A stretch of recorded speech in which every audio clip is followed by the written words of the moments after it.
Hey folks, welcome back to another YouTube video. My name is Tanya and this is She's At It Again.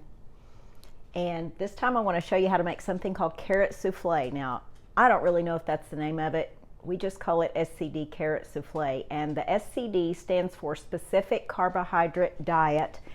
And I'd mentioned earlier that a family member of mine was having some severe gut issues that needed some healing, and through a diet and a protocol with supplements and things, actually reversed their Crohn's disease.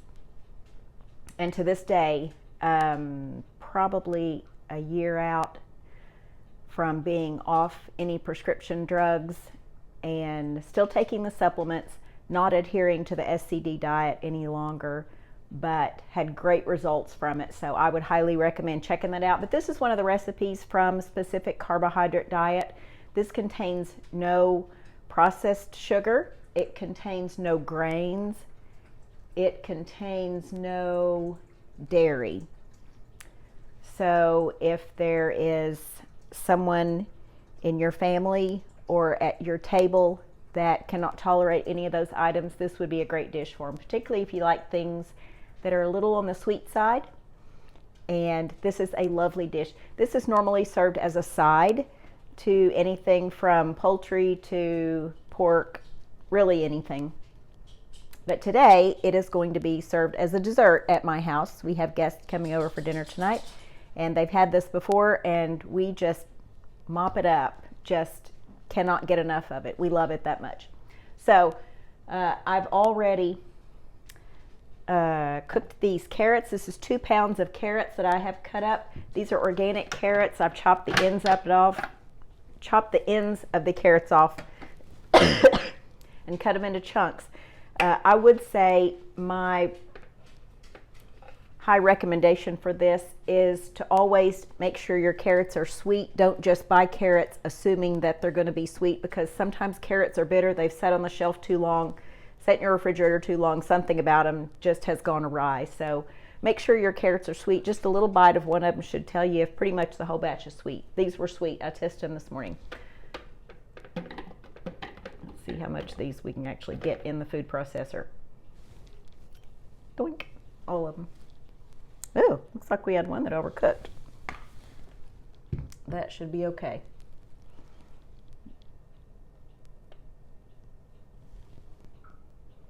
Take that little burn piece out.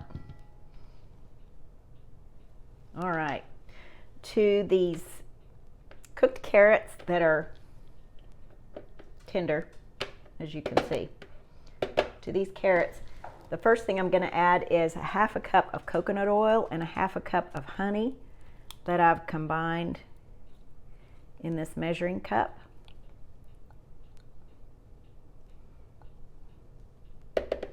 This is going to help cool these down a little bit because I have 2 raw eggs that I need to add to it, but I don't want to scramble the eggs by cooking them because the carrots are still a little bit hot. So this will cool it down just a bit.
All right, we'll process those a bit more in just a minute.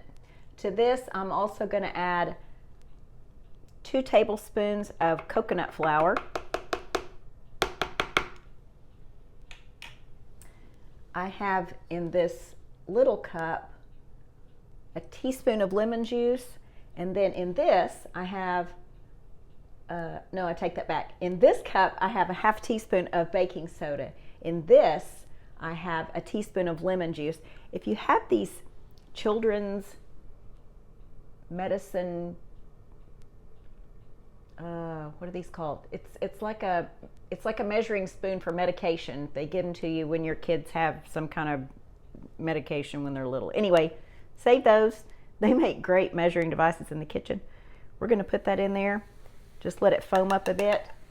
From what I understand, the purpose of the baking soda and the lemon juice, because on specific carbohydrate diet you're not allowed baking powder, there's an element of that that's not gut friendly, and so it can be substituted by using combination acid alkaline, which is the lemon juice and the baking soda. So there's a purpose for that.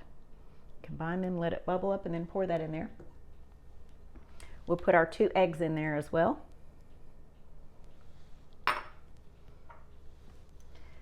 This recipe calls for a teaspoon of vanilla. I make my own vanilla extract. Again, another children's medicine dropper. This one actually has a little bulb at the top. And if you can fit it down in there. I don't like to waste any of that vanilla any more than I absolutely have to.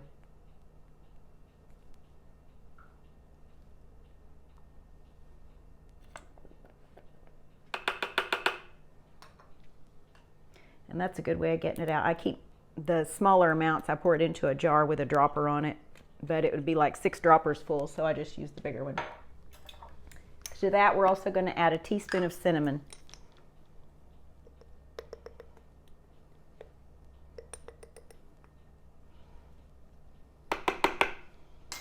I think I've told you before, I buy my cinnamon and most of my spices in bulk, and I keep them in jars that I've labeled on my own, and I have them in a drawer. I'll show you that at some point, and you'll probably be a little jealous of my drawer that I have my spices in. It's pretty cool. Okay, let's process this again.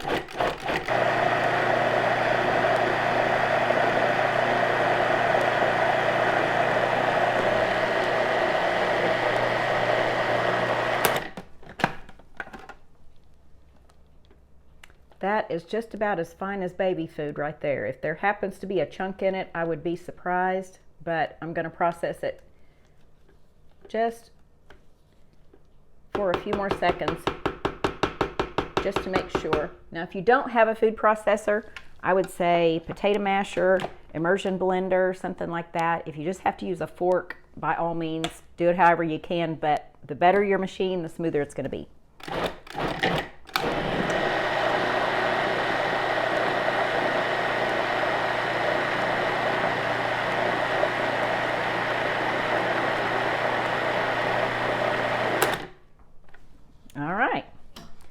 I think we have it smooth enough to pour into our container. I've said the magic word, all right, and the dogs think we're going outside, so they've jumped to attention. All right, let me push this out of the way so I can get this in camera view. I think you're able to see that.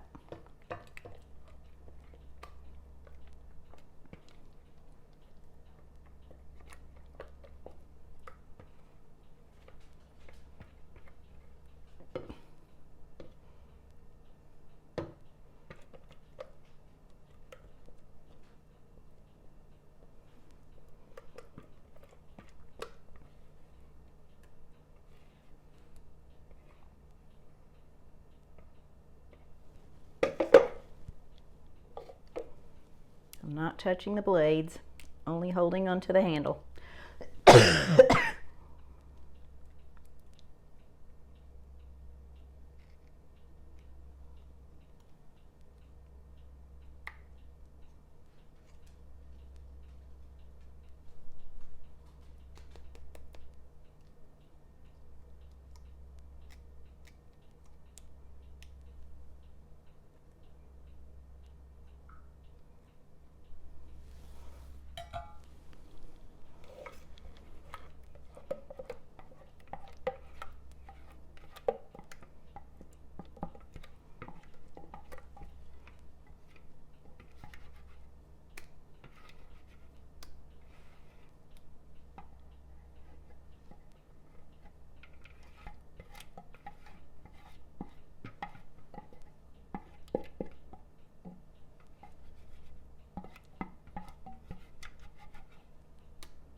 Okay, we'll be topping this with some honey glazed almonds with a little bit of salt in it because the sweet just isn't quite as good if it doesn't have salt on it. So we'll do that right before baking it off.